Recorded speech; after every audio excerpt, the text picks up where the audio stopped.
संत रामपाल जी महाराज एक ऐसे महान संत जिन्होंने अपनी सतभक्ति, तत्व ज्ञान, करुणा और सेवा के बल पर समाज में नई मिसाल कायम की है। संत रामपाल जी महाराज की अगुवाई में उनके सभी सतलोक आश्रमों से समाज कल्याण के अद्भुत कार्यों ने समाज को सुनहरे भविष्य की एक नई उम्मीद दिखाई है। संत रामपाल जी महाराज से नाम दीक्षा लेने के बाद लाखों लोगों की लाइलाज बीमारियां जैसे कैंसर, एड्स आदि ठीक हुई। संत जी के ज्ञान से प्रेरित होकर उनके अनुयायियों ने लाखों यूनिट रक्तदान किया। संत जी ने लाखों बहन बेटियों का दहेज मुक्त विवाह करवाया।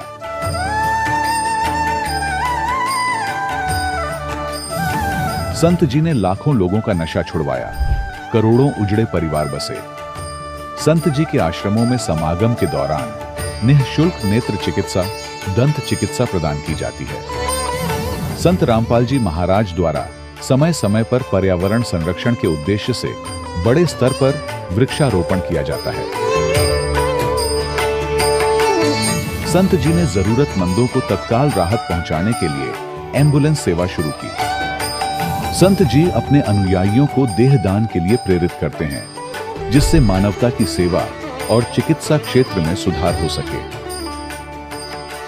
संत रामपाल जी महाराज के सभी आश्रमों में हर रोज निःशुल्क भंडारा आयोजित किया जाता है, जहां हर वर्ग, हर जाति और हर धर्म के लोग एक साथ बैठकर भोजन करते हैं।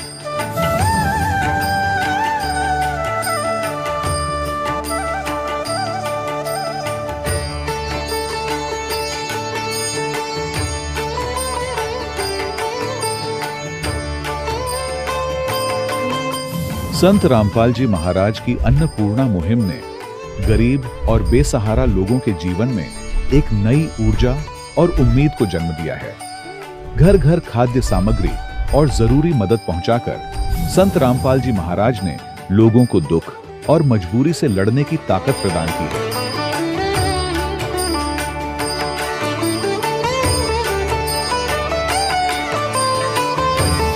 संत रामपाल जी महाराज द्वारा गरीब लोगों के लिए घर बनवाने का अद्भुत कार्य एक ऐसी मिसाल कायम कर रहा है जो सदियों सदियों संत जी की उदारता और दया भावना के तौर पर जाना जाएगा।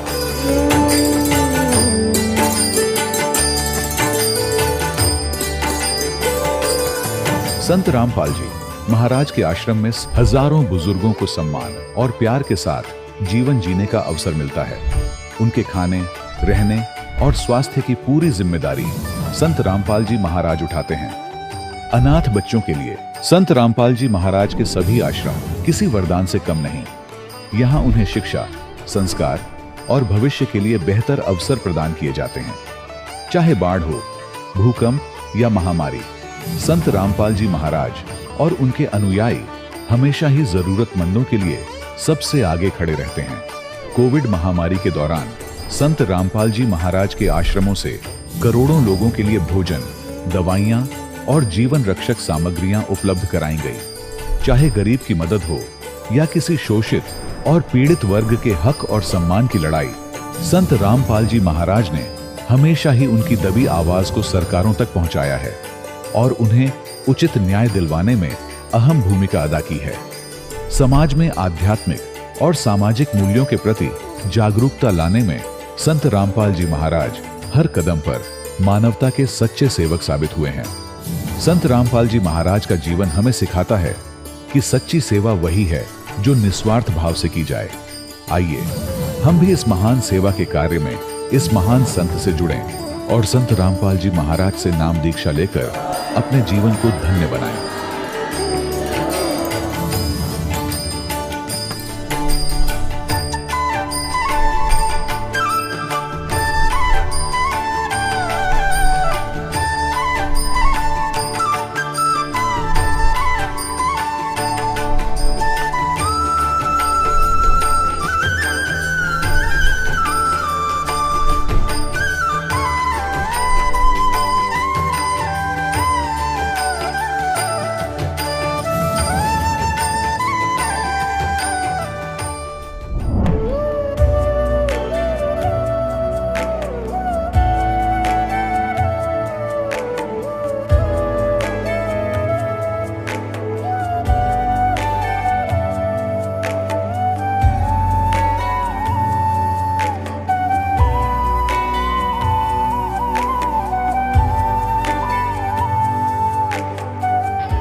देव भगवान अल्लाह, खुदा, ईश आदि नाम एक ही शक्ति के हैं। वो कैसा है, कहां है, कैसे मिलता है, किसने देखा है? ये प्रश्नवाचक चिन्ह पूर्ण रूप से हटाने के लिए अवश्य सुनिए जगत गुरु तत्वदर्शी संत रामपाल जी महाराज के अमृत वचन, सर्व पवित्र धर्मों के पवित्र शास्त्रों के आधार पर। सत साहिब दर्शकों, मनुष्य अपने जीवन में शारीरिक सुख और मानसिक शांति की तलाश में अपने धर्म में प्रचलित सभी प्रकार की भक्ति साधनाएं करता है, लेकिन फिर भी जब उसके जीवन में न तो वास्तविक सुख मिलता है और न मन को शांति, तब वह निराश होकर नशे जैसी बुरी आदतों का शिकार हो जाता है। दर्शकों, कुछ ऐसी ही कहानी थी पंजाब के रहने वाले सरबजीत सिंह जी की। सरबजीत सिंह जी बचपन से ही व्रत उपवास करना, गुरुद्वारों में दर्शन के लिए जाना, इन्हीं साधनाओं को भक्ति मानते थे। लेकिन इन सब साधनाओं के बावजूद भी न तो इनके जीवन में सुख था और न ही शांति। लेकिन दर्शकों, आज सरबजीत सिंह जी का कहना है कि जब से मैंने संत रामपाल जी महाराज से नाम दीक्षा ली है, तब से मेरे जीवन के सारे शारीरिक कष्ट और मानसिक परेशानियां छू मंत्र हो गई हैं। भगवान संत रामपाल जी महाराज की दया से मेरी कई वर्षों की नशे जैसी बुरी आदत भी छूट गई है। दर्शकों, आखिर ऐसा क्या है संत रामपाल जी महाराज द्वारा दी जाने वाली भक्ति साधना में कि जिन लोगों का नशा छुड़वाने में सरकारें और महंगे इलाज भी असफल हो जाते हैं, वे संत रामपाल जी महाराज से नाम दीक्षा लेने मात्र से नशे जैसी आदतों से भी बहुत ही आसानी से मुक्त हो जाते हैं। आखिर इसके पीछे की सच्चाई क्या है? आइए सुनते हैं सरबजीत सिंह जी की कहानी, उन्हीं की जुबानी। सर नमस्कार। सर क्या नाम है आपका? सरबजीत जी। कहाँ से आए हैं सर आप? मैं टारी तो आया जी, पंजाब तो आया। सर आपने संत रामपाल जी महाराज जी से नाम दीक्षा कब ली? संत रामपाल जी महाराज जी के 3 साल हो गए। संत रामपाल जी महाराज से नाम दीक्षा लेने से पहले आप क्या भक्ति साधनाएं करते थे? भगती करते ही देवी देवतिਆਂ ਨੂੰ ਸਾਰਿਆਂ ਨੂੰ ਮੰਨਦੇ ਸੀਗੇ ਜੀ। ਸਾਰੇ ਗੁਰਦੁਆਰੇ ਵੀ ਜਾਣਾ, ਮੰਦਰ ਮਸੀਤ ਵੀ ਜਾਣਾ, ਜਿੱਥੇ ਵੀ ਕੋਈ ਕਹਿੰਦਾ ਸੀਗਾ ਉੱਥੇ ਜਾਣਾ, ਪਰ ਲਾਭ ਕੋਈ ਨਹੀਂ ਹੁੰਦਾ ਸੀਗਾ ਜੀ। संत रामपाल जी महाराज की शरण में कैसे आए आप? संत रामपाल जी महाराज जी की शरण आए जी, जिन्हां ਦੇ मैं नौकरी करता ਸੀਗਾ। ਉਹਨਾਂ ਨੇ ਨਾਮਦੇਸ਼ ਲਿਆ ਸੀਗਾ ਜੀ। ਨਾਮਦੇਸ਼ ਲਿਆ ਸੀਗਾ ਤੇ ਉਹਨਾਂ ਨੇ ਮੈਨੂੰ ਨਹੀਂ ਦੱਸਿਆ ਜੀ। ਤੇ ਮੈਨੂੰ ਕਹਿੰਦੇ ਵੀ ਮੋਗੇ ਚੜਾ ਜਾ। ਮੈਂ ਮੋਗੇ ਚੜਾ ਗਿਆ ਟ੍ਰੇਨ ਤੇ ਜੀ। ਤੇ ਦੂਜੇ ਦਿਨ ਗੱਲਾਂ ਕਰਨ ਲੱਗ ਗਏ ਆਈ ਦੀ, ਤੇ ਮੈਂ ਵੀ ਦਾਰੂ ਮੈਂ ਪੀਂਦਾ ਹੁੰਦਾ ਸੀਗਾ। दारू पीनी, मीट भी खाना, शराब, बहुत बरियाई भी बथेरी की है जी। कदे कुछ नहीं मैं नशा छड्डिया, सारे करके वेखे है जी। उदू बाद जी उन्होंने भैन जी बोले भी, मैं क्या भी मैं भी ना हुण अंमृतसर जाऊँगा। दाड़ी मैं रख ली सी जी एडी, अंमृतसर जाऊँगा, नाम मैं भी अमृत छक के आउणा, मैं भी गुरु वाला बनना। कहते गुरु तो बगैर मुक्ति नहीं हो सकती। इन्होंने जी कहते भी जे तैनूं गुरु पूर्ण मिला दईए। मैं क्या जी गुरु किवें पूर्ण मिलूगा, भी इदू वड्डा तो है ही नहीं गा भी अमृत छक लिया। तो ओह आ मैं क्या 10वें पातशाह उन्होंने इन्ना परिवार वारता, ओह मैं क्या भी ठीक आ। तो उन्होंने जी मैनू 3 दिन ये गल्लां गुरु जी दियां दसियां भी बाबे गुरु नानक दा कबीर गुरु सीगा, भी वो परमात्मा सीगे। तो एक दिन मैं सुबह नूं आया तो मैनू आते ना भी उत्थों ना जिहड़े कमरे दे विचों सरूप पे आ ते वो पासे चक दे। मैं कहा भी चलो चक दिना जी। वो चक्के जी, तो बाबे गुरु नानक दी वो जोत करते हुंदे सी, मैं वो छड्डती। दूजे सारे सरूप चक दिते ते फोटो फाटोआं से लातियां। वो कहंदे मगरे वो भैन जी आ गए, कहंदे आ नहीं चक्के। मैं कहा जी ये तो तुसीं जोत करदे आ जी। कहंदे ये भी चक देनी सीगी। मैं कहा जी ये की गल, मेरे होर ही मन नूं उड्डी खड़क लगी भी ये की बनूगा, भी ये किहड़े संतां कोले जावड़े जिहड़े बाबे गुरु नानक दी भी जोत नहीं करनी।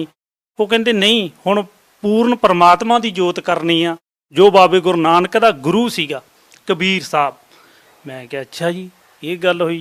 चलो उन्ने नूं दी चाह पीती, मैं ट्रैक्टर लैके पैली वाहण चलिया गया। मेरे सारी दिहाड़ी ये मन दे विच आउंदी रही ਵੀ ਹੁਣ ਮੈਂ ਕੀ ਕਰਾਂ, ਵੀ ਅੰਮ੍ਰਿਤਸਰ ਜਾਵਾਂ, ਵੀ ਇਹ ਵੀ ਗਿਆਨ ਵੀ ਇਹ ਸਹੀ ਬੋਲ ਰਹੇ ਆ, ਬੜਾ ਪ੍ਰੇਮ ਦਾ ਗਿਆਨ, ਤੇ ਕੋਈ ਐਡਾ ਔਖਾ ਵੀ ਹੈ ਨਹੀਂਗਾ। ਨਾਮ ਕਹਿੰਦੇ ਉੱਠ ਤਾਂ ਨਾਮ ਬੈਠ ਤਾਂ ਵੀ ਜਿਵੇਂ ਮਰਜ਼ੀ ਲੇਟ ਕੇ ਵੀ ਕਰ ਲਓ, ਪੈ ਕੇ ਵੀ ਕਰ ਲਓ, ਕੰਮ ਕਰਦੇ ਵੀ ਕਰ ਲਓ, ਵੀ ਇਹ ਵੀ ਸੌਖਾ। ਮੈਂ ਕਿਹਾ ਵੀ ਨਹੀਂ ਨਹੀਂ, ਸ਼ਾਇਦ ਕਿਤੇ ਹੋਰ ਆ, ਵੀ ਜਿਵੇਂ ਹੋਰ ਸੰਤ ਵੀ ਹੈਗੇ ਆ, ਕੋਈ ਆਪੋ ਆਪਣਾ ਗਿਆਨ ਦੇਈ ਜਾਂਦੇ ਆ ਜੀ। ਨਹੀਂ ਨਹੀਂ, ਮੈਂ ਅੰਮ੍ਰਿਤਸਰ ਹੀ ਜਾਊਂਗਾ ਜੀ।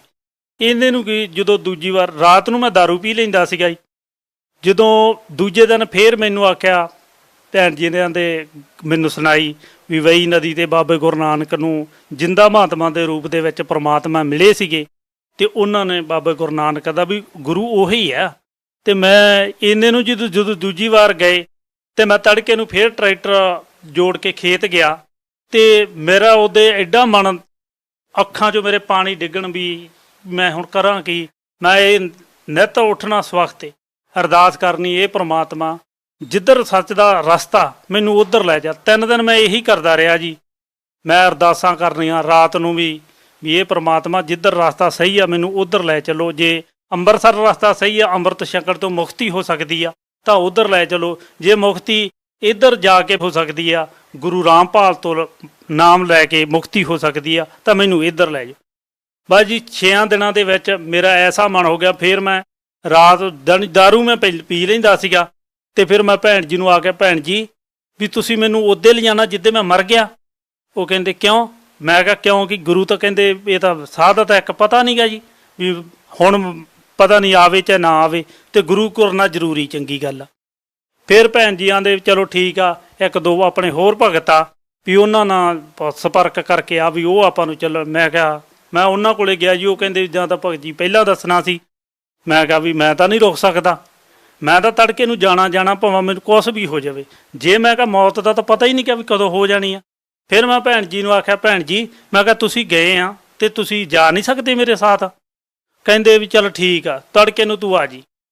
ਇੰਨੀ ਮੈਂ ਦਾਰੂ ਮੇਰੀ ਫੁੱਲ ਪੀਤੀ ਜੀ। ਤੜਕੇ ਨੂੰ ਮੈਨੂੰ ਕਿੱਥੇ ਜੀ, ਮੈਨੂੰ 2 ਵਜੇ ਜਾਗ ਆ ਗਈ ਜੀ। ਮੈਂ ਸਵਾਸਤੇ 4 ਵਜੇ ਭੈਣ ਜੀ ਕੇ ਘਰੇ ਗਿਆ। ਮੈਂ ਕਿਹਾ ਭੈਣ ਜੀ, ਉਹ ਕਹਿੰਦੇ ਨਹੀਂ 7 ਵਜੇ ਟ੍ਰੇਨ ਆਉਣੀ, ਆਪਾਂ ਉਦੋਂ ਚੱਲਣਾ ਜੀ। ਮੈਂ ਕਿਹਾ ਚਲੋ ਠੀਕ ਆ ਜੀ। ਮੈਂ ਬੈਠਾ ਰਿਹਾ ਜੀ। ਦੂਜੇ ਅਸੀਂ 7 ਵਜੇ ਇੱਥੋਂ ਟ੍ਰੇਨ ਬਹਿ ਗਏ ਜੀ ਬਰਵਾਲੇ ਨੂੰ।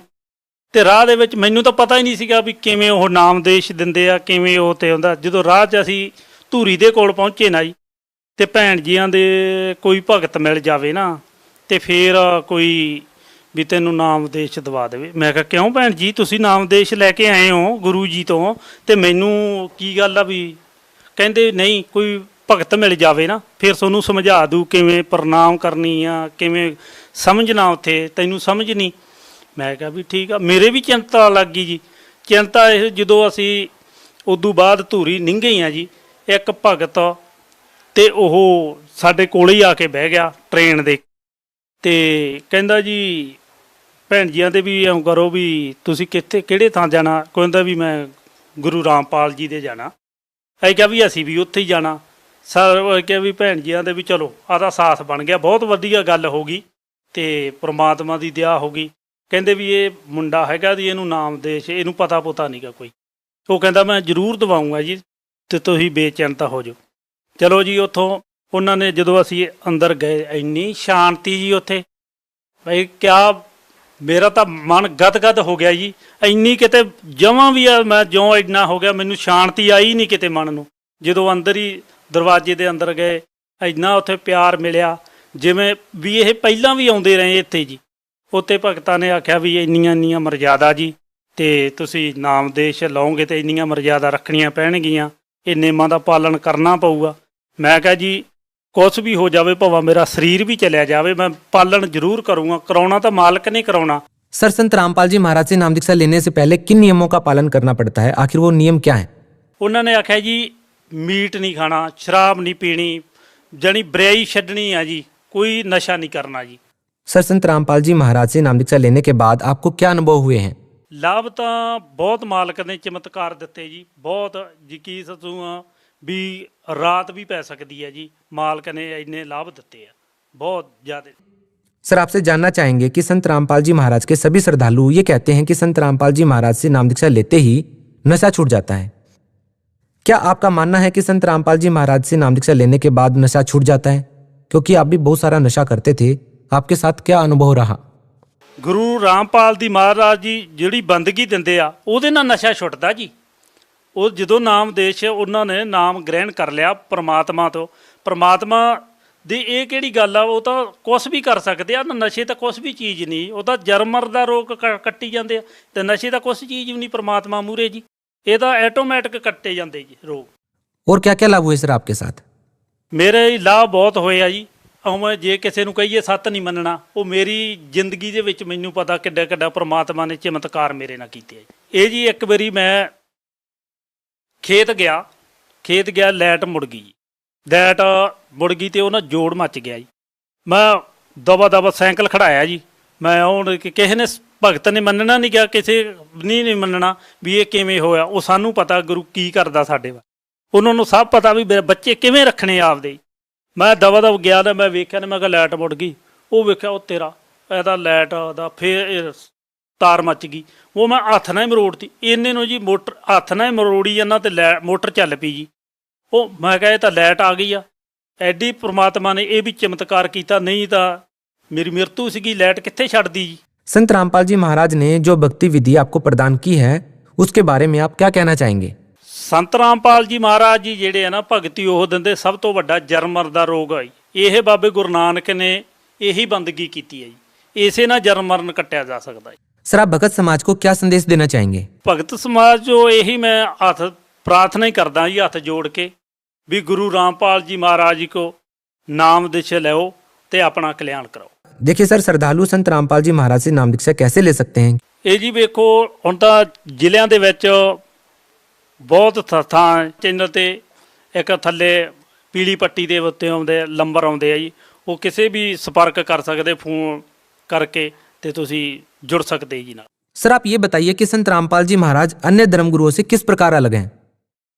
ਇਹ ਜੀ ਸਭ ਤੋਂ ਇਹ ਗੁਰੂ ਜੀ ਆ ਵੀ ਸਾਰੇ ਵੇਦ, ਚਾਰੇ ਵੇਦ, ਗੀਤਾ, ਕੁਰਾਨ ਸ਼ਰੀਫ, ਬਾਈਬਲ, ਗੁਰੂ ਗ੍ਰੰਥ ਸਾਹਿਬ, ਬਾਲਾ ਸਾਖੀ, ਸੰਦਲੀ ਪ੍ਰਾਣ, ਇਹ ਸਾਰਾ ਵਿਖਾਉਂਦੇ ਆ ਜੀ। ਕਿਸੇ ਅੱਜ ਤੱਕ ਕਿਸੇ ਸੰਤ ਨੇ ਇਹ ਵਿਖਾਇਆ ਹੀ ਨਹੀਂ ਜੀ। जी बहुत बहुत धन्यवाद। सच है। दर्शकों, अभी आपने सुने संत रामपाल जी महाराज से दीक्षा प्राप्त करके सुखी हुए भक्त के अनुभव। अब देखिए जगत गुरु तत्वदर्शी संत रामपाल जी महाराज के मंगल प्रवचन। उसका नंबर आया कि 5-6 घंटों के बाद कई बुलाने के लिए आवाज लगाई, रे गरीबू आजा, तेरा नंबर आ गया, अपना गौओं को घेर, खड़ा हो जा, इनके आगे चरा इनको। अब बिल्कुल निकट जा लिया तो बिना बोले वो, क्योंकि वो तो आत्मा जारी ऊपर खोखा रखा था। अब उस साथी ने आकर के उसको पकड़ के ला, भगत जी खड़ा हो ले, चल तेरा नंबर आ गया। वो यूं गिर गए। गिरते तो वहां उन्होंने देखा इसमें सांस नहीं तो मर गया। सारे पाली इकट्ठे हो गए, 2-3 गांव में भागे आए, लड़की का लड़का मर गया। इस संदेश को सुनते ही, इस दुख भरी खबर को सुनते ही दोनों माता पिता बेहोश हो गए, क्यों 12 वर्ष में संतान प्राप्त हुई थी और वो भी इकलौता पुत्र बेहोश होकर गिर गए। और गांव के लोग भागे वहां 1.5 किलोमीटर गांव से दूर खेतों में कबलाना गांव की तरफ ये स्थान है, जहां आज भी एक यादगार बना रखी है वहां के व्यक्तियों ने, उन गरीबदास जी के वंशजों ने, कि सचमुच यहाँ पर ऐसी घटना घटी थी। तो वहां से घर ले आए, उठा करके उनको चिता पर रख दिया। उसी समय परमात्मा ने उस आत्मा को वापस भेज दिया और वो खड़ा हो गया एकदम। चिता के ऊपर से हलने लग गया, से सारा एकदम खड़ा हुआ। वो रस्सी बांध रखी थी, वो टूट गई, जो अर्थी पर बांध कर ले जाते। और वो वाणी बोलने लग गया जो भगवान ने उसके अंदर फीड कर दी थी उनके कंप्यूटर में, अंतःकरण में। ये वाणी तो दास आपको बोल बोल कर सुनाता, अधिकतर गरीबदास जी की वाणी ही दास सुनाता है। ये परम संत गरीबदास जी महाराज आप देख रहे हैं। तो वापस आए तो वो वाणी बोलने लगे। 3 वर्ष तक ऐसे ही बोलते रहे। लोगों ने, गांव वाले ने सोचा लड़का पागल हो गया। फिर ये सब्र किया भी कोई बात नहीं, लड़की बेटी इस अपने बेटे ने देख कर जी लेगी, ना तो मर जाती रो रो के। जैसा भी बावला पागल है, इसके साथ ही अपना टाइम पास कर लेगी। वो तो पागल कहें। 3 वर्ष के बाद एक दादू पंथी कबीर साहब दादू साहब जी को भी ऐसे ही लेकर गए थे, जिंदा महात्मा के रूप में आए थे। 7-8 वर्ष के थे वो दादू जी, सतलोक में लेकर गए थे, फिर वापस छोड़ा था। तीसरे दिन 3 दिन अचेत पड़े रहे थे। ऐसे ही फिर उन्होंने भी कहा था, जिन मोह को निज नाम दिया सोए सतगुर हमार, दादू दूसरा कोई नहीं ये कबीर सिरजनहार। तो दादू पंथी एक महात्मा थे, वैश्य घर का जन्म था, बानिये का, और 65 साल की उम्र होली थी। घर त्याग के संन्यास ले रखा था और दादू पंथ से दीक्षित था। वो संतों की वाणी का परिचित था। कबीर साहब की वाणी कोई पढ़ता था। वो साधु वेश धारण कर रखा था, उसने लाल कपड़े पहन रखे थे। और वहां एक छुडानी के मैं उसका कोई सेवक था, वहां आता जाता था। 3 वर्ष के बाद एक दिन वो आ गया। अब जो जिसके घर वो आता था उसने कहा कि महाराज जी, हमारे एक लड़की का लड़का पागल हो गया। एक बाबा जी ने कुंवारी गाय का दूध निकाल कर जंतर मंत्र से और लड़के ताई पिला दिया, पागल हो गया। वो तो मर गया था, तो शुक्र है भगवान ने उसके सांस वापस दे दिए। और उसके बाद एंड बैंड बोलता है, हुआ बाई बकता रहता है। और कहते हैं संतों की विद्या को संत ही ठीक कर सकते हैं। तो दादू पंथी गोपाल दास ने कहा कि बुलाओ उस बच्चे को, देख लेता हूं। ये थोड़े बहुत झाड़े झूड़े लाने का काम ये तकरीबन सीख लेते हैं, रोटी खाने का ब्योतिन का खूब हो जाता है। तो वो गया, उस लड़के के नाना जी के पास गया, गरीबदास जी के नाना जी के पास। शिवलाल नाम था, शिवलाल। और 5-7 बुजुर्ग से आदमी लेकर बच्चे ने महात्मा के पास आ गए। गोपाल दास जी ने पूछा कि बच्चा, वो कौन था जिसने तेरा जीवन नाश कर दिया, बर्बाद कर दिया? क्या नाम था उसका? क्या पिला दिया तेरे को? तब गरीबदास साहिब जी ने कहा कि बाबा जी, मुझे बर्बाद नहीं, उसने आबाद कर दिया। हम सुल्तानी नानक तारे दादू को उपदेश दिया, जात जुलाहा भेद न पाया, वो काशी महे कबीर हुआ। अलल पंख अनुराग है सुन मंडल रथीर, दास गरीब उधार दिया मोए सतगुरु मिले कबीर। अनंत कोट ब्रह्मंड का एक रति नहीं भार, सतगुरु पुरुष कबीर हैं ये कुल के सिरजनहार। अब परमात्मा ने तो जड़ी लगा दी अमृतवाणी की, डटे नहीं डटे। तेज पुंज तन दे धर कर इस विधाम को भेंट ही। अरस कुरस पर ऊपर रहते हैं परमात्मा, वहां से चल कर आते। अरे वो 65 साल का वृद्ध एक 13 वर्ष के बालक के आगे हाथ जोड़ के खड़ा हो गया। अरे गांव वाले हो, यो बावड़ा कोई ना, बावड़े तुम हो पागल, इसको समझ नहीं सके। ये तो अमृत बरसा रहा है, ये गूढ़ रहस्य है आज तक। ये भगवान कदे देखा ना सुना इसी गहरी वाणी बोली ने। और बुद्धिमान के एक के 2 वाणी खटक जाती है। 13 वर्ष के बालक के आगे हाथ जोड़ के खड़ा हो गया 65 वर्ष का महात्मा। अरने बोला, महाराज जी या सारी वाणी लिखवा दो, मैं लिख दूंगा। गरीबदास जी चल पड़े, जैसे बालक चल पड़ता है, बाबा जी उसके पीछे पीछे। गांव वाले ने सोचा यो भी, इसका भी असर हो गया भाई, बाबा जी का भी। अब निकल गए दोनों खेतों साइड में। गांव वाले बोले तो बुरी बला है गरीब इस बच्चे में तो भाई कोई। बाबा जी का भी असर कर दिया इसने, इसके साथ ही हो लिया। तीसरे दिन गरीबदास जी ने स्वीकृति दी, बाबा जी बात सुन ले, जब सारी तो लिखे तो मैं लिखवाऊं, कदे बीच में बात जा छोड़ के फिर बात नहीं बनेगी। तो गोपाल दास ने कहा, महाराज मैं तो कति फरी हो रहा हूं, घर मन तोर काम में नहीं। तो गरीबदास जी का एक बेरी का वो था बाग, उसमें एक जंडी का पेड़ था। उस जंडी के पेड़ के नीचे बैठ के मार्च में शुरू किया था उन्होंने, फागुन में समझ लो स्टार्ट में। और 6 महीने तक वो लेखन कार्य गरीबदास जी बोला करते, वो लिखा करते। जब भी घर के काम तो फुर्सत मिल जाती, जब आ जाती। तो पुण्यात्मा वो अमृत ज्ञान आज परमात्मा ने पुनः इसलिए गरीबदास जी के द्वारा अपने महिमा की वाणी को पुनः प्रकट करवाया कि जो कबीर पंथ है इसमें काल के दूत घुस गए और इन्होंने अपने अपने हिसाब से उसमें काफी परिवर्तन कर लिया। जैसे आप कबीर साखी पढ़ते हो, कबीर साखी में कहीं पर ऐसा है कि सत नाम रटते रहो जब तक घट में प्राण। तो किसी ने तो वहां राम नाम कर लिया, किसी ने हरि नाम लिख लिया, किसी ने केसो केसो रटते रहो जब तक घट में प्राण। तो इस तरह कुछ वाणियों में परिवर्तन कर लिया। और जो वाणी इनका समझ यही हुआ न्यो की नो रहेगी, वो मूल ज्ञान अब भी सुरक्षित है जो दास साहब को दिखाता है। परमात्मा ने कहा था 5505 वर्ष जब बीत जाएंगे, जब मेरा ये वचन साचा होगा और फिर कलयुग में हम फिर आवांगे और इस पूरे विश्व को तत्व ज्ञान देंगे, सारे का कल्याण करेंगे। उसमें वो वाणी भी लिखी हुई है जो भविष्यवाणी मालिक ने बोल रखी है। परमात्मा ने तो निर्धारित कर रखी है। भविष्यवाणी तो वो होती है जो मालिक ने तो जो बोल दिया कैसे होगा वो तो होगा ही होगा। उसके पैरेलल को मालिक से प्राप्त थोड़ी बहुत सिद्धि प्राप्त करके वो व्यक्ति भी बता सकता है कि ऐसा होगा, और वो भगवान ने कर ही रखा, वो तो होगा ही होगा। तो ज्योतिष वाले होते हैं भविष्य वक्ता, इनका काम तो इतना हुआ है कि वो केवल यूं बता सके हैं जैसे कोई खगोल भूगोल का ज्ञाता अपने आंकड़े बना करके बता सकता है कि परसों 6:30 बजे सूर्य उदय होगा। तो वो ना बताता तो भी वो होना ही था, क्योंकि भगवान ने उसका निर्धारित कर रखा है।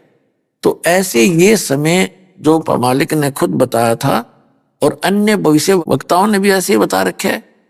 तो अब ये दास है, वो परमात्मा ने खुद ना है तो दास भेज दिया इस पूरे विश्व के कल्याण के लिए। ये आपका कद समझ में आवेगी। ये अभी बच्चे हो आप, क्योंकि छोटे बच्चे होते हैं ना, तब तक उनको विश्वास सा नहीं होता, जैसे छोटा सा बालक होता है और कहीं पेन रखा हो ऐसे पेन, और उसने उठाएगा और ये पूछेगा पिताजी क्या है, माताजी क्या है। अब पिताजी कहेगा बेटा पेन है, पेन है। फिर वो कहेगा पेन है, फिर पिताजी कहेगा पेन है। वो उसको, क्योंकि वो समझ नहीं पा रहा पिताजी कहना कि सारा है, और उसको ये भी ऑब्जेक्शन नहीं है कि पिताजी कुछ झूठ बोल रहा होगा। वो बच्चा उसको रख कर चला ही जाता है, वो ए करके रख ही जाता है। अर्थात वो समझ नहीं पाता ये वस्तु क्या है, पिताजी क्या कहना चाहे। और जब वो बड़ा हो जाता, उसकी बुद्धि मैच्योर हो जाती है, पिताजी कहता बेटा वो पेन लाना, बेटी वो पेन ला, उठा के भागा जाएगा बच्चा और पेन ला के दे देगा, ले पापा। और पहले वो पेन ने ना समझ मारा तो आज पूरे विश्व का है, या थोड़े से दिन में मिटा दूंगा और फिर समझ में आओगे।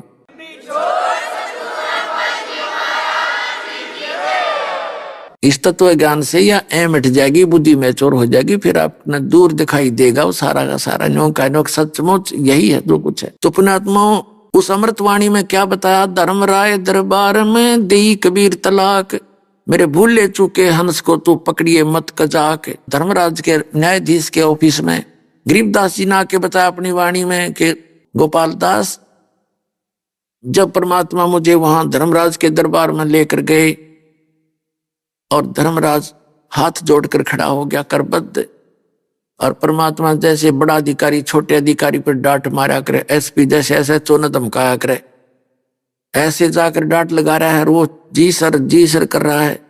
गरीबदास जी बता रहे आंखों देखा धर्मराय दरबार में देई कबीर तलाक, मेरे भूले चूके हंस ने तू पकड़िए मत कजाक। बोला पुरुष कबीर से धर्मराय कर जोड़, और तेरे हंस ने पकड़ो नहीं मन 2 लाख करोड़। हे परमात्मा, आपके हंस को मैं नहीं पकड़ूंगा। परमात्मा ने कहा कि मेरे भक्त का तू लेखा जोखा भी मत करना, और गलती से आ जा तो मेरे पास भेज देना।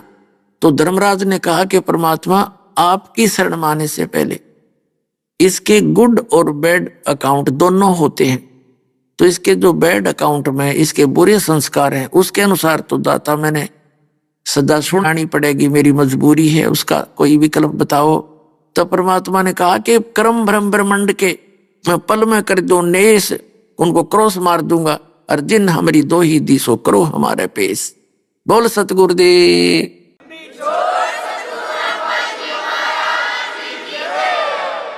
कि जिसने मेरा नाम ले रखा है और मेरा जिक्र कर दिया, मैं तो कबीर साहब का भगत हूं, परमात्मा का शिष्य हूं, उनका भगत हूं, तो खबरदार उसका अकाउंट नहीं लेना, हमारे पेश कर देना। तो पुण्यात्मा एक भगत बता रहा था कि मेरी रात्रि के समय मैंने सपना आया और दो आए इसी बूढ़ी बूढ़ी शक्ल के और पकड़ कर मेरी बांह, चल तेरा टाइम हो लिया, पूरा टाइम हो गया तेरा समय, मुझे ले गए ऊपर। मैंने उनसे रास्ते में पूछा, जब थोड़ी सी दूर रह लिया वो जहां वो मुझे ले जाना चाह रहे थे, मैंने पूछा भाई कौन हो तुम, कहाँ ले जा रहे हो मुझे? कि हम हैं यम के दूत और पहले ले जाओगे तेरे धर्मराज के दरबार में और फिर जैसा आदेश होगा फिर हम तेरे को वहां छोड़ देंगे। ने बोला यम के दूत और महाराज थारा के मेड़ भाई, तुम तो मुझे ले जा नहीं सकते, तो तुम्हें पता है मैं कबीर साहब का भगत हूँ, ऐसे नाम ले रखा है मैंने, मैं कबीर परमात्मा का बच्चा हूँ, तुम नहीं ले जा सकते मुझे। वो बोले चाल चाल सीधा था ना, तो न गट देंगे। ने बोला मैं गुट्टम गुट्टा उनके साथ छुटाने लग गया, वो छोड़ने के ऊपर दोनों खूब खुचम खुचा हो गया, हम तीनों जने। तो वो तगड़े थे, मेरा भी कई मार गए, मुझे खड़ा कर लिया। तो वो फिर डर गए इस बात, तब इतना कॉन्फिडेंस से जब कह रहा है कि गड़बड़ हो जा, थारे चूक लाग गई हो। एक ने कहने लगा तू इसके पास खड़ा रहा, मैं पहले अंदर जाके वेरीफाई कराया हूं। तो उसने जाके कहता मैंने न सुने दूर थे, वो तो मालिक की लीला थी, अंदर बतलाते।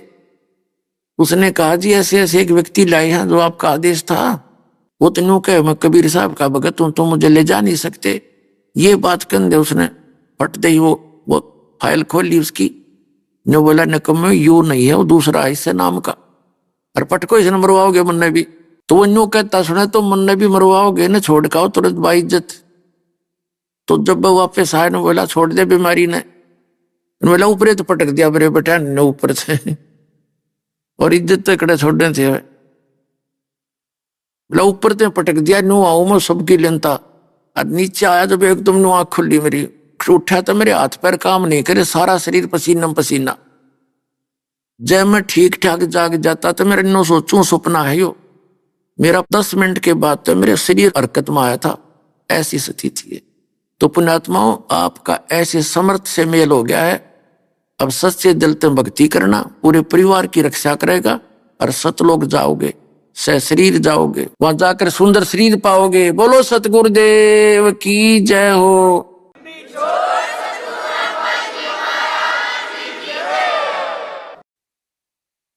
परम पिता परमात्मा पूर्ण ब्रह्म सारी सृष्टि के रचनहार कुल मालिक कबीर परमेश्वर जी, अल्लाहु Akbar, great God, complete God Kabir परमेश्वर जी की असीम रजा से आप पुण्यात्माएं सत्संग सुनने के लिए उपस्थित हुए।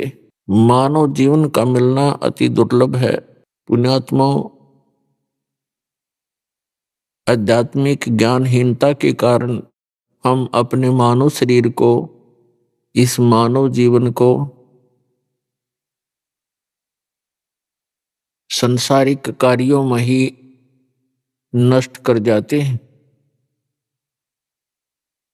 जबकि इस मानव शरीर का एक विशेष कार्य परमात्मा ने बताया आकर के कि मनुष्य जीवन केवल परमात्मा की भक्ति के लिए प्राप्त हुआ है। यदि आप जी परमात्मा की भक्ति करते रहोगे तो आपके सांसारिक कार्य भी उस गॉड पावर से,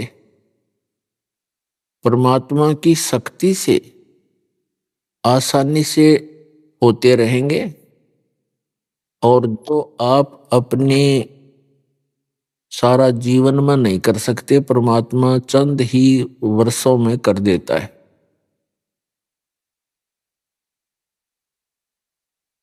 चाहे पृथ्वी का राजा हो, कितना धनी व्यक्ति हो, जब वो अपने प्रयत्न से थक लेता है और जहां भी कोशिश करता है उसको उल्टा ही पड़ता है, तब वो भी परमात्मा से ही अर्ज करता है। तो इसलिए परमात्मा कहते हैं यदि आप जी पहले ही मेरे से संबंधित हो जाओगे, मेरी पावर का कनेक्शन आपको मिल जाएगा,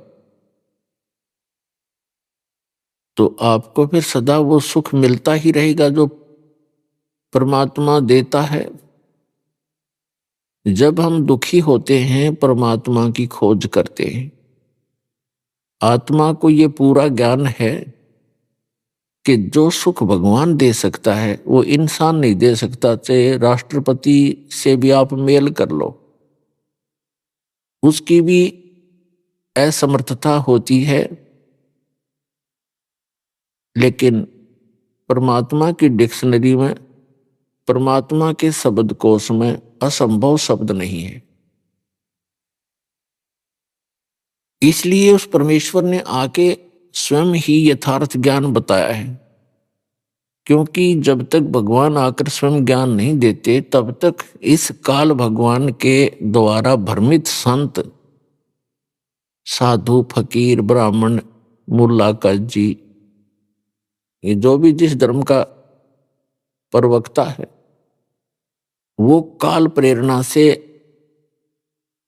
और अज्ञानता के कारण वो इस काल भगवान की ही महिमा बताता है, जो ना सुख दे सकता है, केवल दुख ही दे सकता है। यदि कोई व्यक्ति आम की महिमा बताकर और बबूल का बीज दे देता है कीकर का, वो गुण तो गा रहा है आम के कि शीतल छाया होती है, कांटे रहित होता है, मीठे फल लगते हैं।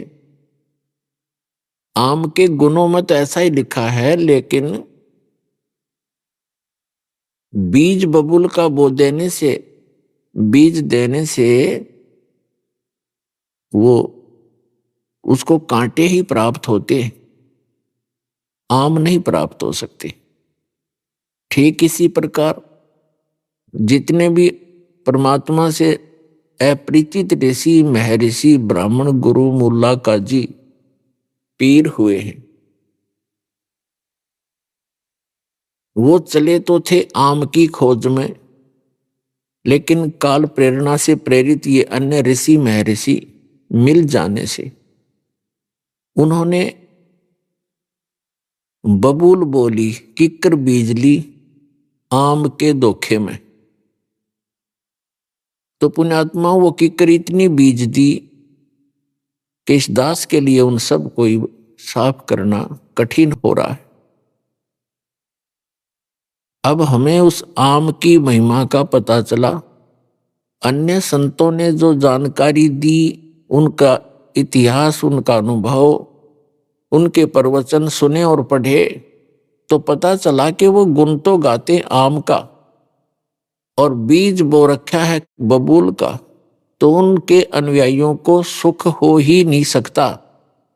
वो पूर्ण परमात्मा की महिमा, सत्य पुरुष, अमर पुरुष, अकाल मूर्त की महिमा सुनाते हैं, लेकिन जो मंत्र हैं, नाम है, वो बीज है, वो बबूल का दे रखा है। वो काल की साधनाएं कर रहे, तो बबूल बो के आम की इच्छा रखना भी मूर्खता है। आम का बीज बो के और फिर उससे हम आस्था बनाएं कि इसके आम लगेंगे, तो लगेंगे ही लगेंगे। तो यथार्थ भक्ति जो है, सत्य भक्ति, सत्य ज्ञान, वो तो है आम का पेड़, और गलत ज्ञान, गलत साधना, गलत मंत्र, वो है बबूल का बीज। तो दास ने विश्व के सभी ग्रंथों को जाना, समझा, और विश्व के सभी वर्तमान के धर्मगुरु प्रवक्ताओं के इतिहास पढ़े, उनका अनुभव देखा। उन्होंने सारा का सारा ज्ञान सदग्रंथों के विपरीत सुना रखे, और जिसका भयंकर परिणाम उनके अनुयायियों को भोगना पड़ रहा है। कोई सुखी नहीं। परमात्मा के लिए निकले थे, जहां से चले थे वहीं खड़े हैं, उल्टे दुख और शुरू हो गए उनको। तो पुण्यात्माओं, जब आपको यथार्थ ज्ञान होगा तब आपको पता चलेगा कि सचमुच अभी तक तो हम अपना व्यर्थ जीवन कर रहे थे। तो परमात्मा आकर हमें ज्ञान सुनाते हैं कि इस मनुष्य जीवन का जो मूल उद्देश्य है परमात्मा प्राप्ति, अच्छे काम करना और अपना निर्वाह के लिए भी प्रयत्नशील रहना। और निर्वाह भी भगवान ही दया बख्शेगा तब होगा। वैसे तो जब तक आपको पूर्ण परमात्मा नहीं मिलते, आपको केवल आपका संस्कार ही मिल रहा होता है। संस्कार बनता है पूर्व जन्म के शुभ और अशुभों से। जिनके अशुभ अधिक हैं उनको दुख घने हैं, जिनके शुभ ज्यादा हैं इस किस्मत में तो उनको सुख मिल रहा है। और जिनके संस्कार में, जिनके प्रारब्ध के अंदर, किस्मत के अंदर सुख है, वो चाहे कोई साधना कर रहे हैं या ना कर रहे हैं और कितने पाप कर रहे हैं, तो वो सुखी ही नजर आते हैं हमारे को, क्योंकि उनके पूर्व जन्म की वो बैटरी चार्ज है जो उसने पहले जन्म जन्मांतर में कर रखी है, अर्थात शुभ कर्म संचित कर रखे हैं, संग्रह कर रखे, और वो उसके काम कर रहे हैं। अब चाहे वो भक्ति करे या ना करे, उसको वो तो मिलेगा ही मिलेगा। और जिस दिन वो पुण्य समाप्त हो जाएंगे, उसकी वह बैटरी डिस्चार्ज हो जाएगी, क्योंकि आगे चार्जर ठीक नहीं। भविष्य की जो भक्ति है वो शास्त्र अनुकूल नहीं है, जिस कारण से फिर वो उस व्यक्ति पर आपत्ति पड़ेंगी, फिर बहुत देर हो चुकी होगी। और जिनके भाग्य में दुख अधिक हैं, तो वो कितनी कोई सी साधना कर रहा है तो उसको दुख ही प्राप्त हो रहे हैं, और उन दुखों के निवारण के लिए वो परमात्मा की खोज में निकलता है। वो जहां भी जाता, ये काल के एजेंट बैठे हैं, वो बेचारा हार थक के और अपना जो हानि है उसको प्राप्त ही कर लेता है और रो रो के अपना समय व्यतीत करता है। तो पुण्यात्माओं, पूरे विश्व में एक ही भगवान है, सबका मालिक वही है, पापों का नाशक वही है, सुखदायी परमात्मा वही है, मोक्षदायक वही है। उसकी भक्ति हमारे तक पहुंची नहीं, और जब वो भक्ति उसकी मिलेगी तो दुख नहीं रहेंगे, वो सुख का सागर है। तो वो भक्ति इस दास के पास है, परमात्मा ने मेहर करी है इस दास के।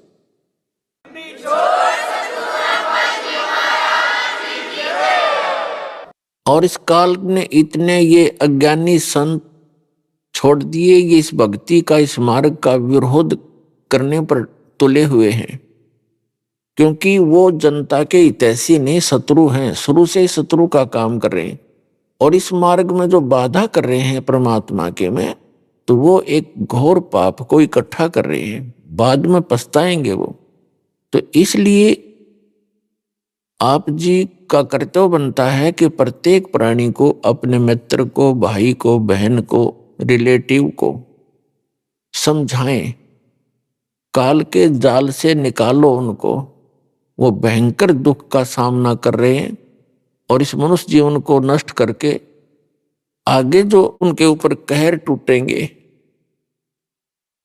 वो पुण्यात्माओं अभी पता नहीं उनको।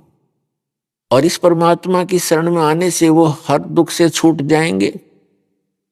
एक प्राणी को उस गलत साधना से हटाकर इस कबीर परमेश्वर के इस सत्य मार्ग से जोड़ने का इतना पुण्य है उस व्यक्ति को, जो उसको वहां से सुलझा समझा के भगवान के दरबार में ले आता है। इतना पुण्य होगा जैसे करोड़ गौओं को और हत्थे में कटते हुए बचा दी जाए, करोड़ गायों को कसाई से छुटवा दिया जाए जो काटने को तैयार है।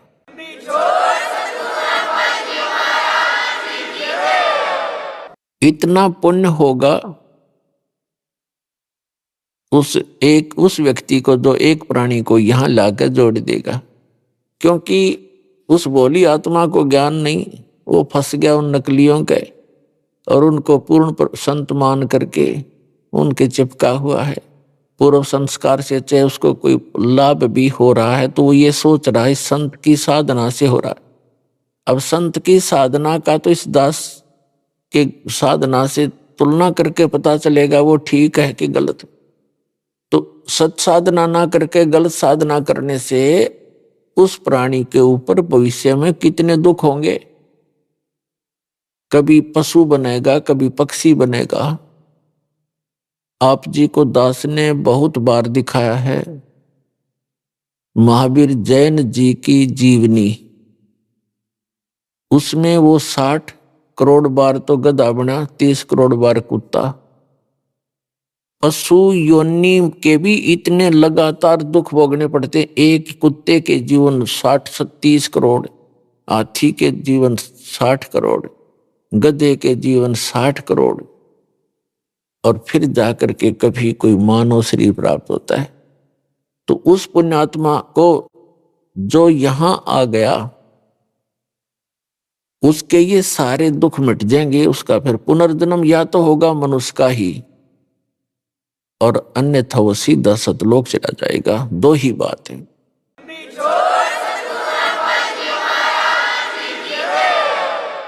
लेकिन दास ये प्रार्थना करेगा कि पुनर्जीवन मनुष्य का भी ना प्राप्त करने की इच्छा रखना, या इच्छा दासी जम की खड़ी रहे दरबार। ये जो इच्छा है ये काल की एक खास नौकरानी है और आपको यहां उलझा के रखती है। तो इस इच्छा को मनुष्य जीवन भी पुनः मिले, ये भी इच्छा मत रखना हृदय। क्योंकि परमात्मा बताते हैं, स्वयं आकर के उन्होंने अपनी प्यारी आत्माओं को ज्ञान दिया, जैसा कि उनका विधान है। आप जी को बहुत बार समझाया है, बताया है कि वेदों के अंदर पूर्ण परमात्मा की महिमा का गुणगान है, लेकिन इन चारों वेदों में उस परमात्मा के पाने की विधि नहीं है। तो जब तक विधि नहीं है तो वो ज्ञान अपने स्थान पर है, और विधि नहीं मिली तो वो ज्ञान भी व्यर्थ है। इसलिए गरीबदास साहिब जी ने कहा कि 4 वेद और पुराण 18, 4 वेद और पुराण 18, ये एक उज्जड़ घेरा है। घेरा कुआं बोलते हैं, जिसमें पानी ना हो, गहराई बहुत हो उसकी, और गिर जाए तो उसमें निकलने का रास्ता नहीं,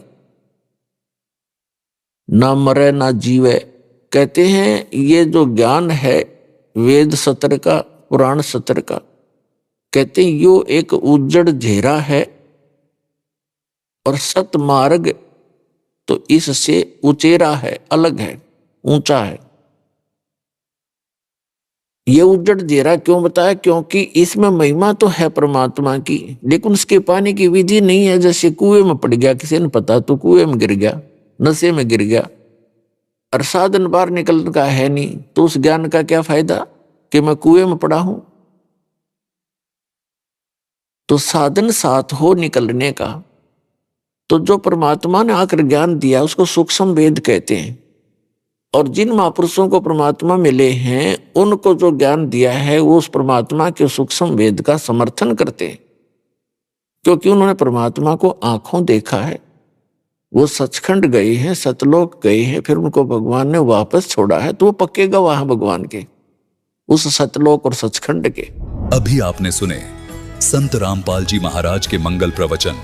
आइए अब सुनते हैं संत रामपाल जी महाराज से नाम दीक्षा लेकर सतभक्ति करके अद्भुत लाभ प्राप्त करने वाले अनुयायी के विचार।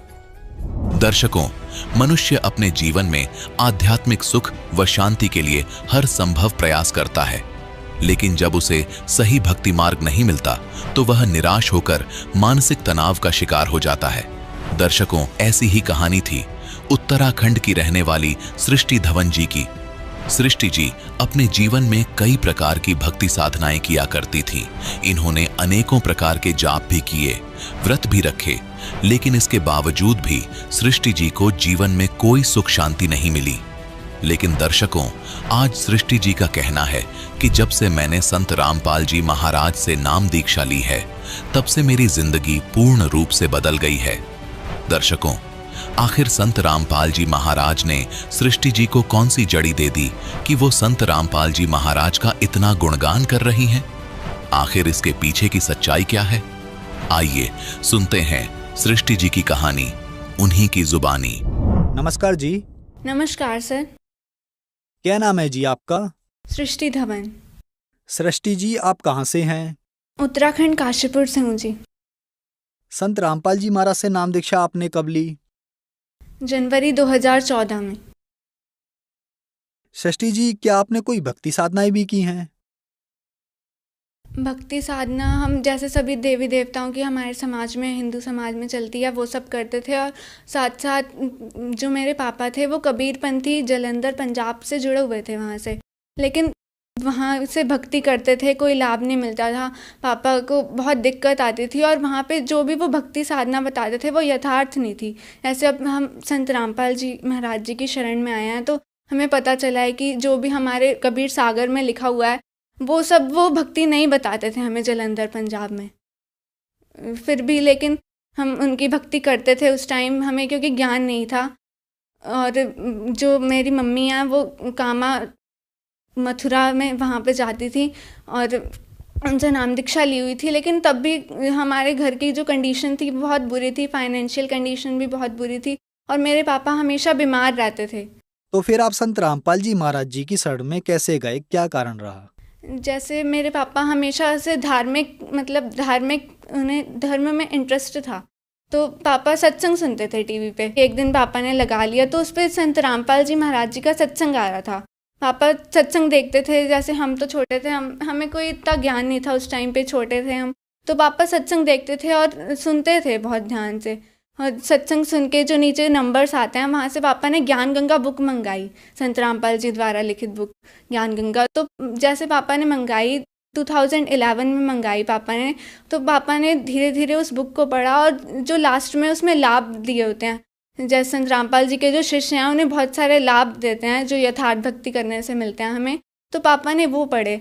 जैसे पापा बहुत बीमार रहते थे हमेशा की तरह, तो जो लाभ पढ़े पापा को थोड़ा सा विश्वास हुआ, क्योंकि हर जगह भटक चुके थे हम, कोई भी धार्मिक स्थल नहीं छोड़ा होगा पापा ने जाने गए, इवन नेपाल तक गए हैं पापा अपनी बीमारी का इलाज करवाने के लिए।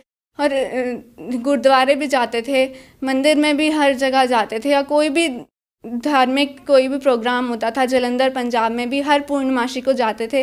लेकिन तब भी हमेशा पापा मेरे बीमार रहते थे और घर की आर्थिक स्थिति बहुत बुरी थी, उन्हें माइग्रेन की प्रॉब्लम थी। डॉक्टर्स ने कह दिया था कि हमेशा दवाई लेनी पड़ेगी माइग्रेन की, वरना माइग्रेन की तो की ऐसी प्रॉब्लम है ये ऐसे ठीक नहीं होती है। जैसे हम समाज में भी देखते हैं किसी को भी माइग्रेन की प्रॉब्लम होती है तो आसानी से ठीक नहीं हो पाती है, और मेरे पापा को भी डॉक्टर्स ने कह दिया था माइग्रेन की प्रॉब्लम है तो हमेशा दवाई लेनी पड़ेगी। और मेरे पापा डिप्रेशन में भी आने लग गए थे, घर की फाइनेंशियल कंडीशन सही नहीं थी। पापा जहाँ भी जॉब करने जाते हमेशा वहाँ पे लॉस होता था, कोई भी प्रॉफिट नहीं होता था, और जो भी हमारे घर पैसा आता भी था तो वो हमेशा हेल्थ में इन्वेस्ट हो जाता था। घर में कोई भी डेवलप नहीं हो पाता था हमारे घर का, हमेशा हेल्थ में इन्वेस्ट होता था पैसा जो भी आता था। और मेरे पापा को किडनी में पथरी थी, मेरी मम्मा भी मतलब बहुत स्ट्रेस में रहने लग गई थी, घर की कंडीशन बहुत बिगड़ चुकी थी। और मेरे भैया जो थे उन्हें भी दौरे पड़ते थे, बहुत ज़्यादा बुरी हालत हो गई थी हमारी। मेरे पापा को अल्सर की प्रॉब्लम भी थी, जैसे ये सब बीमारियां थी पापा को, अल्सर रहना, माइग्रेन की प्रॉब्लम, तो पापा बहुत थक चुके थे हर जगह जाके। तो ऐसे संत रामपाल जी का जैसे सत्संग सुना परमात्मा का मेरे पापा ने, तो पापा को मतलब विश्वास सा हुआ, जैसे जो लोग बताते थे सद्भक्ति से ये लाभ हुआ, तो पापा का भी थोड़ा सा विश्वास हुआ। मेरे पापा अपने फ्रेंड के साथ आश्रम में फ़ोन करके वहाँ से आश्रम में गए, और वहाँ पे जैसे पापा गए वहाँ का जो माहौल देखा पापा ने, कोई भी पैसा नहीं लिया गया। जैसे कहीं और मंदिर में जाते थे या फिर कहीं और भी धार्मिक स्थल पर जाते थे, वहाँ पे पैसा लिया जाता था पहले, तभी एंट्री होती थी। और जैसे वहाँ पे गए आश्रम में, तो संत रामपाल जी महाराज जी के आश्रम में, तो वहाँ पे कोई भी पैसा नहीं लिया जाता था और सब भाईचारे से रहते थे। वहाँ का माहौल बहुत अच्छा था, पर पापा को मेरे अच्छा लगा। पापा ने संत रामपाल जी महाराज जी से नाम दीक्षा ली। फिर उसके बाद पापा घर पे आए तो पापा बहुत सही रहने लग गए उसके बाद से। फिर पापा ने जैसे मम्मा को बताया कि ऐसे ऐसे सद्भक्ति से लाभ होते हैं, तो मम्मा को बताया। मम्मा ने भी फिर नेक्स्ट मंथ जाके नाम दीक्षा ली संत रामपाल जी महाराज जी से, और धीरे धीरे हमने भी संत रामपाल जी महाराज जी से नेक्स्ट ईयर 2014 में नाम दीक्षा ली। सृष्टि जी, संत रामपाल जी महाराज से नाम दीक्षा लेने के बाद क्या आपको लाभ भी मिले? माइग्रेन की प्रॉब्लम थी, अल्सर्स थे और किडनी में पथरी थी मेरे पापा के, और जैसे संत रामपाल जी महाराज जी से नाम दीक्षा ली तो पापा की जो भी बीमारियां थी वो सब ठीक हो गई। और जैसे पहले हमारे घर में पैसा टिकता नहीं था, हमेशा हेल्थ में इन्वेस्ट होता था पैसा, और अब जो है संत रामपाल जी महाराज जी की शरण में आने के बाद हमारे घर की कंडीशन अब बहुत अच्छी हो गई है। और मेरे भैया को जैसे पहले दौरे पड़ते थे, अब संत रामपाल जी महाराज जी की शरण में आने के बाद अब वो बिल्कुल सही हैं, उन्हें कोई भी प्रॉब्लम नहीं है। संत रामपाल जी महाराज जी की शरण में आने के बाद अब वो कोई भी दिक्कत नहीं है। संत रामपाल जी महाराज जी द्वारा दी गई सद्भक्ति से अब वो बिल्कुल ठीक हैं, और हमारी आर्थिक स्थिति भी घर की बहुत सही हो गई है। हमारा घर जब बन रहा था तो उस टाइम सीढ़ियाँ जैसे बन रही थी, तो मेरी बहन और मैं वहाँ पे सीढ़ियों के नीचे बैठे हुए थे, तो सीढ़ियाँ गिरी, हमारे ऊपर गिरी, वो जो भी ईंट होती हैं हमारे ऊपर गिरी, और हमें कोई भी चोट नहीं आई, सिर्फ हल्की सी खरोच आई थी यहाँ पे। वो भी जैसे सीढ़ियाँ गिरती हैं तो बहुत चोट आ सकती थी हमें, लेकिन हम जैसे संत रामपाल जी महाराज जी की शरण में थे, हमें कोई भी चोट नहीं आई, हम बिल्कुल पूरी तरीके से ठीक थे। संत रामपाल जी महाराज जी की दिए गई सद्भक्ति से ये सब संभव हुआ और हमें आध्यात्मिक लाभ हुआ। सृष्टि जी, आप ही बता रही हैं कि संत रामपाल जी महाराज जी की शरण में आने के बाद आपको बहुत सारे लाभ मिले, तो जो दर्शक आज आपको देख रहे हैं उनके लिए आप क्या कहना चाहेंगी? जैसे आज हमारे यूथ जनरेशन है, वो इस चीज़ को समझे कि क्या हमारे वेदों शास्त्रों में लिखा हुआ है। हम बुक्स पढ़ते हैं तो हमारे जो वेदों शास्त्रों में भी लिखा हुआ है हमें वो भी पढ़ना चाहिए साथ साथ, और ये खोज करनी चाहिए कि पूर्ण भगवान कौन है, हमें बनाया किसने है। आज पढ़ा लिखा समाज है, यूथ जनरेशन है, हमें इंडिया में यूथ कंट्री कहा जाता है, इंडिया को डेवलपिंग कंट्री है, तो हमें ये समझना चाहिए कि हमारे जो होली बुक्स में लिखा हुआ है क्या लिखा हुआ है, उसके अंदर भगवान के बारे में क्या लिखा हुआ है, पूर्ण भगवान है कौन। जो हमारा समाज है उसे ये पढ़ना चाहिए और देखना चाहिए कि कौन है वो भगवान जिनकी शरण में आने से हमें पूर्ण लाभ मिल सकते हैं। हम मरते हैं, जन्मते हैं, तो क्यों मरते हैं? हमारे जो ह्यूमन लाइफ है उसका उद्देश्य क्या है? हमें ह्यूमन लाइफ मिली है तो हमें ये भक्ति करने के लिए मिली है। ह्यूमन लाइफ ऐसे नहीं मिल जाती, वरना जो एनिमल्स हैं, इंसेक्ट्स हैं, बर्ड्स हैं, ये सब भी तो जी रहे हैं। हमें जो है वो अलग लाइफ मिली है, भगवान ने दिया तो किसी कारण तो दी होगी ना। इसलिए संत रामपाल जी महाराज जी ने हमें बताया है कि जो ह्यूमन लाइफ है ये बहुत प्रीशियस है, ऐसे नहीं मिलती हमें, तो हमें ह्यूमन लाइफ को वेस्ट नहीं करना चाहिए। एक एक श्वास जो है ये बहुत कीमती है। इसलिए मैं सबसे यही कहना चाहूँगी कि पहले उस चीज़ की छानबीन करें कि ये क्यों हो रहा है। संत रामपाल जी महाराज जी का सत्संग सुने। आजकल तो सोशल मीडिया नेटवर्क्स पे सब पे संत रामपाल जी महाराज जी का ज्ञान का प्रचार हो रहा है। ट्विटर पे डेली ट्रेंड्स होते हैं संत रामपाल जी महाराज जी से रिलेटेड।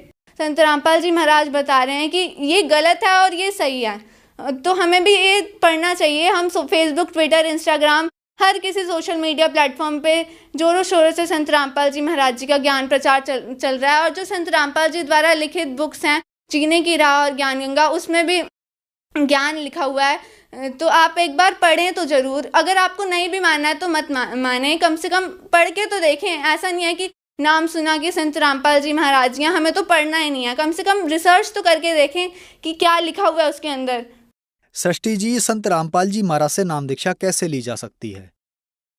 जैसे संत रामपाल जी महाराज जी का सत्संग आता है और यूट्यूब, सोशल मीडिया, हर किसी पे संत रामपाल जी महाराज जी का ज्ञान प्रचार चल रहा है, तो आप उस पर एक नंबर्स लिखे होंगे, या फिर वेबसाइट है संत रामपाल जी महाराज जी की supremegod.org या www.jagatgururampalji.org। आप उस पर विजिट करके बुक्स मंगा सकते हैं पहले, या फिर ज्ञान समझिए, उसके बाद नाम दीक्षा लीजिए। आपको जो अगर कुछ भी विश्वास लगता है कि भगवान है इस धरती पे और वो कबीर साहिब जी हैं, और तो आप बुक्स को पढ़ें, पहले सत्संग सुने, फिर उनसे रिसर्च करके अच्छे से नाम दीक्षा तब लें।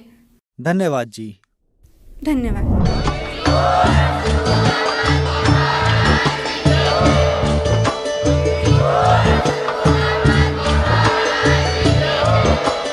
आप सुन रहे थे जगत गुरु तत्वदर्शी संत रामपाल जी महाराज जी के मंगल प्रवचन। अधिक जानकारी के लिए विजिट कीजिए हमारी वेबसाइट www.jagatgururampalji.org। संत रामपाल जी महाराज जी के शुभ आशीर्वाद से पूरे विश्व भर में 500 से भी ज्यादा नाम दीक्षा केंद्र हैं, जिन पर संत रामपाल जी महाराज जी द्वारा ऑनलाइन निशुल्क नाम दीक्षा दी जा रही है। अपने नजदीकी नाम दीक्षा केंद्र का पता करने के लिए संपर्क करें 8222880541।